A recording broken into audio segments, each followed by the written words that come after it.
Olá pessoal, tudo bem? Eu sou a Almira do canal Era Uma Vez e neste vídeo eu tento a difícil missão que é resenhar o livro A Paixão Segundo GH, da Clarice Lispector. E esse é o vídeo inaugural desse mês de março especial em comemoração às mulheres. Aproveita e se inscreve para não perder nenhuma das resenhas, tanto adulto quanto infantil, vai ter várias listas, em suma vai ter muitos vídeos bacanas agora em março. E A Paixão Segundo GH também faz parte do projeto Lendo 12 Clássicos Nacionais para 2018, junto com outros booktubers. Agora em março leremos Memórias Póstumas de Brás Cubas, que é um dos meus livros favoritos da vida. Também convido você à leitura desse livro para participar do projeto. Esse livro foi originalmente publicado em 1964 e a edição que eu tenho aqui comigo é a edição da Rocco 2009. E eu inicio a minha resenha lendo esse início aqui, o prefácio, escrito pela própria Clarice.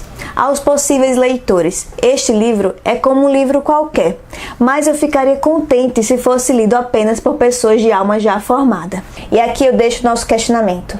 Será que a nossa alma está formada o suficiente para conseguir depreender tudo que tem nesse livro?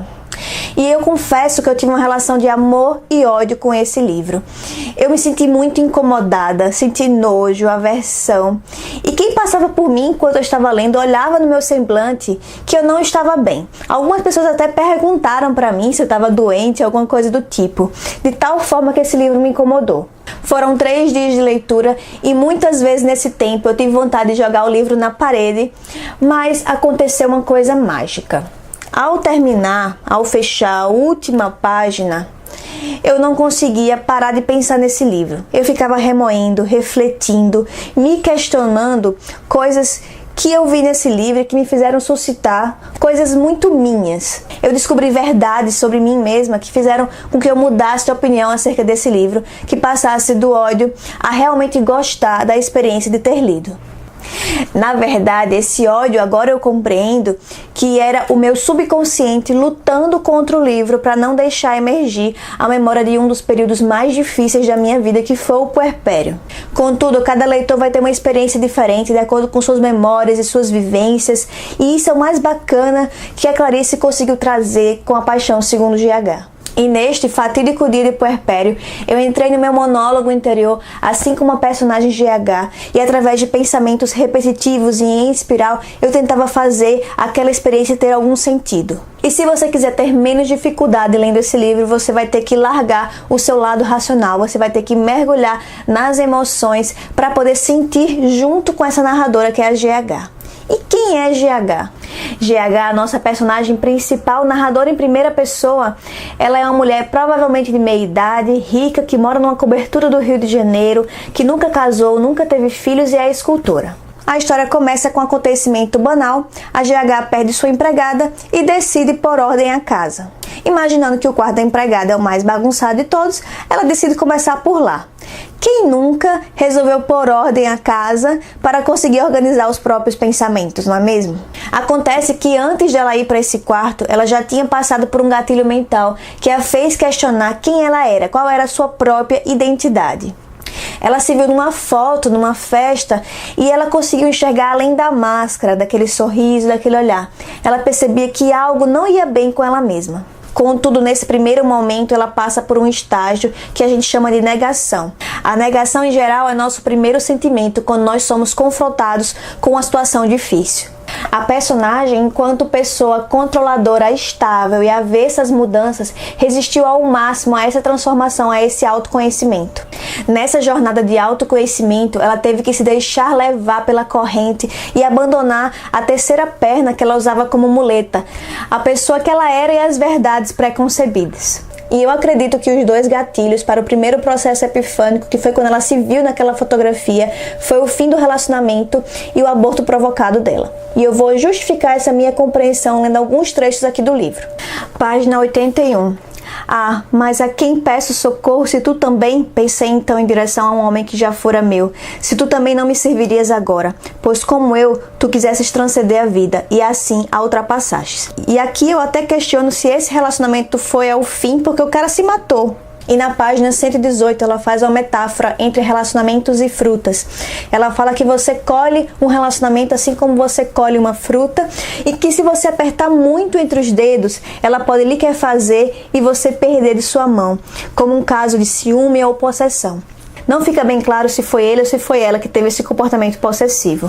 Aqui na página 88, ela fala o seguinte trecho: lembrei-me de ti, quando beijara teu rosto de homem, devagar, devagar beijara. E quando chegara o momento de beijar teus olhos, lembrei-me de que então eu havia sentido o sal na minha boca, e que o sal das lágrimas dos seus olhos era o meu amor por ti. Mas o que mais havia me ligado em susto de amor fora no fundo do sal, tua substância insossa e inocente e infantil.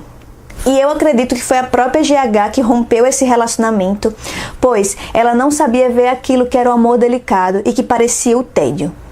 Ainda na página 156, ela fala que está curtindo o feriado junto com esse homem do seu relacionamento, e ela fala a seguinte frase: estou com um pouquinho de enjoo no estômago. E aqui na página 92 ela fala que perdera o embrião dentro dela.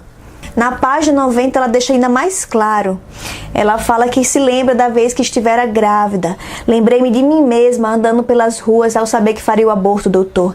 Eu que de filho só conhecia e só conheceria que ia fazer um aborto, mas eu pelo menos estava conhecendo a gravidez. E então, depois desses dois baques e do primeiro processo epifânico, ela passa pelo segundo processo epifânico, que é quando ela chega no quarto da empregada. Ela imagina que o quarto está imundo, cheio de coisas velhas e tralhas, e qual não é a surpresa dela quando ela encontra o quarto perfeitamente limpo.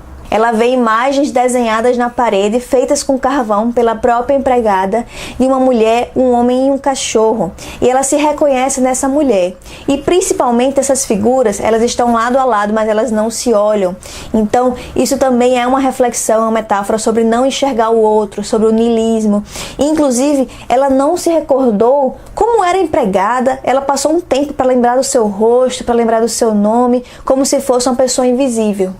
E Janaí também é outro nome para Iemanjá, a divindade, e também é Jano, guardiã dos portões. Ao entrar nos portões, ao entrar nesse quarto, ela inicia a segunda fase de reflexão sobre sua vida. E o terceiro momento epifânico é quando ela encontra a fatídica barata no armário da empregada. Com nojo, o seu primeiro instinto é matar essa barata, e ela imprensa entre as portas desse armário, e a barata fica lá meio viva, meio morta. De dentro da barata vai sair uma substância branca que vai amarelecendo ao longo do tempo e que é o cerne da barata. O mais incrível é que ela se projeta na barata. A barata é o duplo dela, ela se reconhece no olhar da barata e ela se sente tão imunda quanto esse ser. Na verdade, depois de um tempo, ela vai se sentir pior que a barata, pois a barata ela está mais próxima do divino. Ela não tem esse lado do livre-arbítrio, da racionalidade, então ela segue os desígnios de Deus desde o nascimento, a sua reprodução e até a sua morte. E ela enxerga nessa barata também o seu passado, a sua infância, que está lá muito remota no seu subconsciente, uma infância pobre em que ela teve contato com esses seres rastejantes. Nessa sua busca pelo autoconhecimento, ela tenta se aproximar do divino. E ela vê como uma possibilidade de aproximação ela provar o cerne dessa barata. Provar essa massa branca amarelecida é a metáfora para provar a hóstia e através do sofrimento e da redenção alcançar o divino. E no fim nos questionamos, quem é GH? GH não é só essa personagem, GH somos nós, gênero humano. E também dá para você entender o título de outra forma, A Paixão segundo Jesus Cristo. E dá para você entender também esse livro com conotação religiosa. Por exemplo, A Paixão de Jesus Cristo segundo o discípulo Mateus, segundo Lucas. Nós, enquanto gênero humano, estamos sempre nessa busca de descobrir quem somos e para onde vamos. E talvez, lendo esse livro, você consiga se descobrir também. Espero ter conseguido ser clara nessa minha resenha. Se você gostou do vídeo, por favor, deixe seu joinha, se inscreve no canal e compartilha com os amigos. Obrigada!